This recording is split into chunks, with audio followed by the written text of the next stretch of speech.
up, everybody? It's your boy the Kryptonian saying here, bringing you a review for One Piece Chapter 684. Now, this is a chapter that has some highs, and then it has some lows, but not lows in the sense that it was a really bad scene. It lows in the sense of, holy fuck, I can't believe Oda went there. So, chapter opens up. You got Smoker versus Virgo, and man, I was thinking this was gonna be like a knockdown, drag out fight, right? Man, it wasn't even like that, man. Like this shit was over with. Well, not over, but rather we went through the motions of the fight a lot quicker than I thought we would, right? Like it opens up, Smoker finds out that Virgo basically ran roughshod through all of his men, right?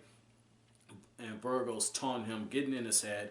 Very good psychological aspect, and he's pulling the strings on him. He's like, yeah, who would have thought that that group of misfits you would have taken to them in the way that you did? The Smoker saying, of course I did. I'm the commander over the G5 the G5 Marines. You see him kind of mixing it up. Smoker at one point tries to attack him. Virgo pulls out that bamboo stick, blocks him, and very cool with his back to him. He has the bamboo stick pointed right over his shoulder. It expands and fires some type of projectile at him. Smoker disperses into smoke, which is pretty damn cool. I mean, obviously, we know because he's a Logia, he can do that, but disperses into a different type of gas, reforms, and he starts trying to go to town on him, but all of a sudden Virgo regains the upper hand. And I mean, this was so great. I mean, it's very quick, and yet at the same time, it's just like, damn, I wanted more.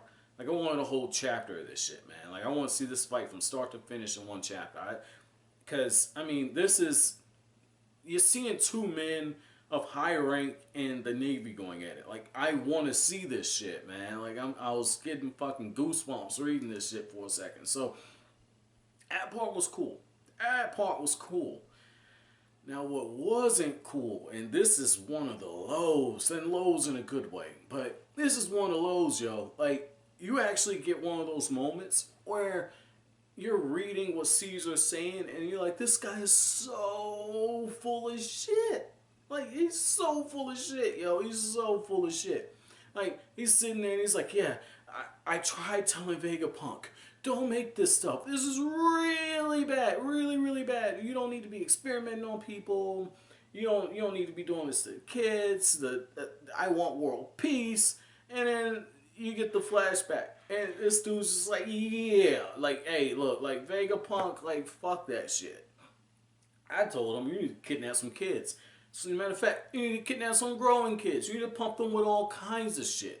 Just pump their ass full of it and see if they grow. And if they don't, fuck them.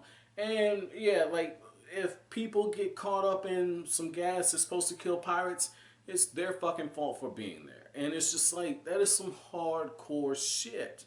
Like, that's like basically saying you have no disregard for civilian life. And what's very interesting is you can argue that some militaries are like that. You can argue that some militaries is just like, you can't avoid collateral damage. Sometimes that's a part of war. And I get that sense of an argument, but at the same time, I feel like when you're in those positions, you have a duty, even if it's not your people, you have a duty to minimize civilian casualty. And part of the reason for that is if you don't do that, then what makes you any different than the people you're fighting?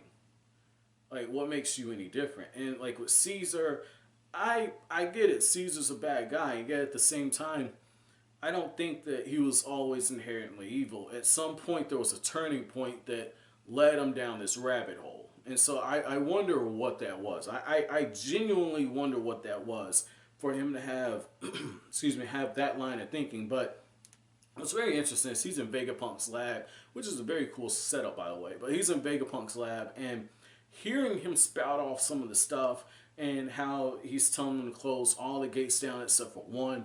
And then when you see the layout, I was already thinking, oh shit, this is going towards some Holocaust shit. Like, Oda's already kind of, done this to an extent. And this is like, no, Oda's really going here.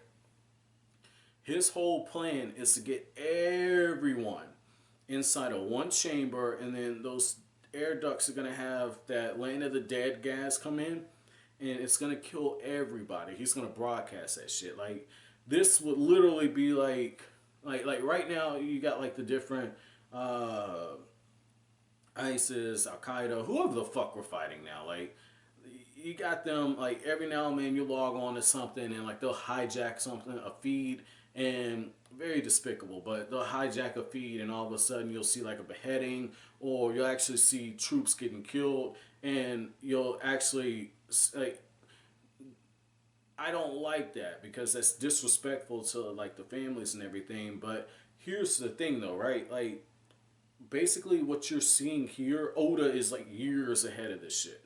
Years ahead of this shit. Because I think this came out like in 2011. And like back then, you know, you did have like the tapes and everything that was like a fear tactic that was going on. But at the same time, like we weren't in the huge social media explosion that we're in now. Like, you know, back then, like 2011, like I don't even think Instagram was around yet. So I mean, like back then, it's just like you know, you might have seen some shit on YouTube somewhere, or you would have seen some shit like on Facebook feed.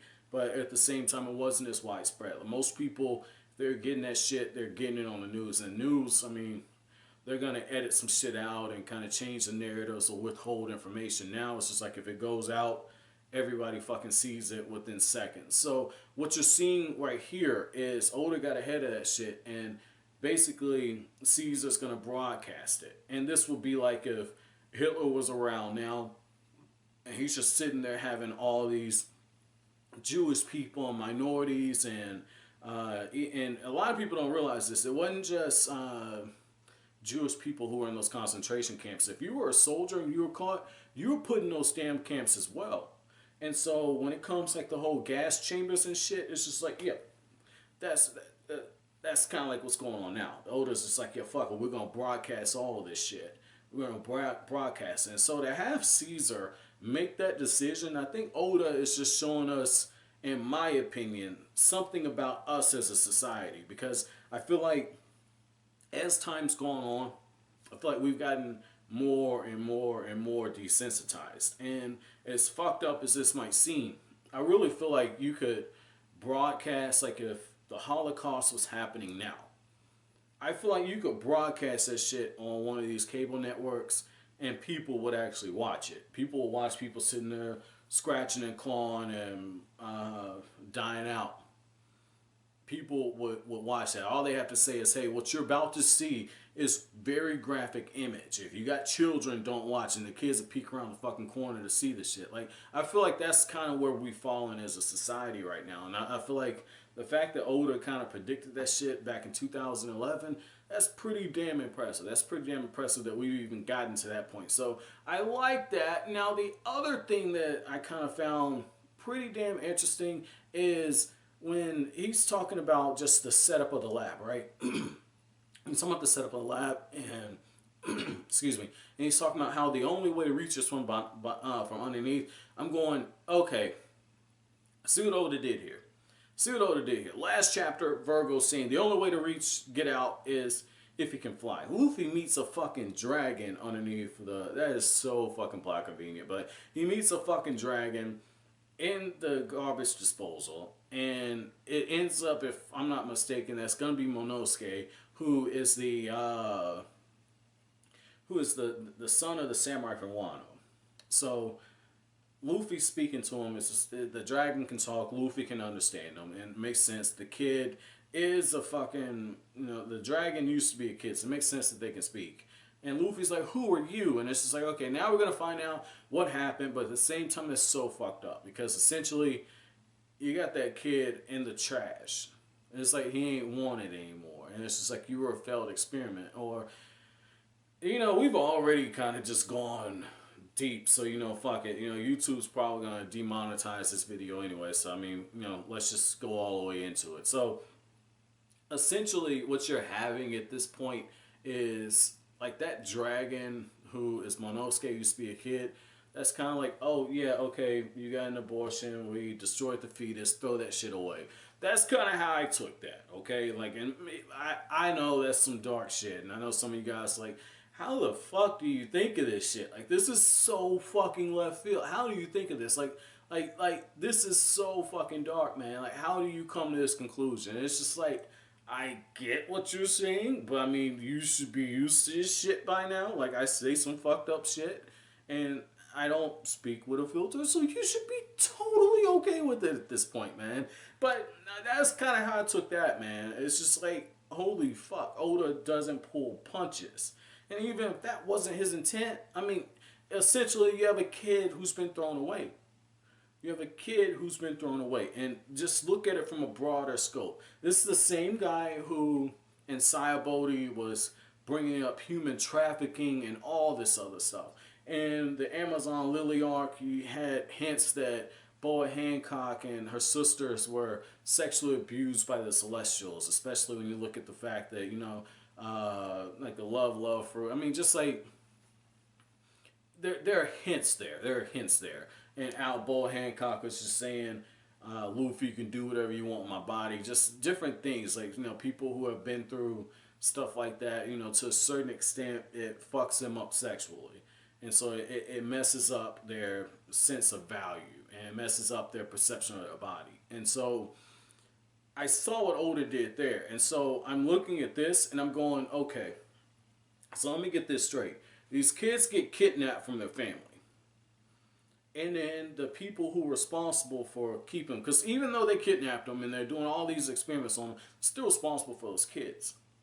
And so what they end up doing, let's say, oh yeah, you were a failed experiment, you didn't meet our expectations, whatever. And then they just threw the kid all the way in the trash heap. And he's probably waiting for death until Luffy found him. Like, that's so fucked up, and yet that's what happens. That's what happens. I mean, like, if you just look at it in real life, kids get kidnapped, they get sold, or they get used for whatever reasons, and then once they outlive their purpose, they often get killed. They often get killed, and the parents don't get that closure that Momonosuke's father, the samurai, is going to be getting. Like, he's probably going to get reunited with his kid because this is a shonen. And because this is a shonen, they're not going to go as dark with this, you know, Oda could. You know, that's one of the things I like reading shonens, but at the same time, that's one of the things I kind of hate, where you get a writer like, you know, Oda or Togashi, and they're really, really going for it, right? And yet you can tell they're having to pull punches, because when you do stuff in a certain genre, you have genre rules that you have to follow. And if you have an editor who is worth their grain of salt, they will hold you to it, period. They will hold you to it. I mean, like, cliches are a bad thing, and yet at the same time, there's some of them that they work for a reason, and you don't break the formula that works. I mean, this is one of those moments where I kind of wish, you know, One Piece is for an older generation. So, with all that being said, I want to know what you guys think as far as the whole thing with how Oda is continuing the whole thing with children. In this case, you know, last chapter, it was, you know, how the innocence of a child is captured. Now, in this one, he's showing the side effect. And also, I want to know what you think about just my claim in general that we could have, like, the Holocaust shown on television now. Motherfuckers be watching that shit like, you know, it's fucking reality television, man. But, as always, if you like anything I had to say, don't forget to comment, rate, subscribe, share. Thank you so much for watching the end of the video, guys. Have an awesome day.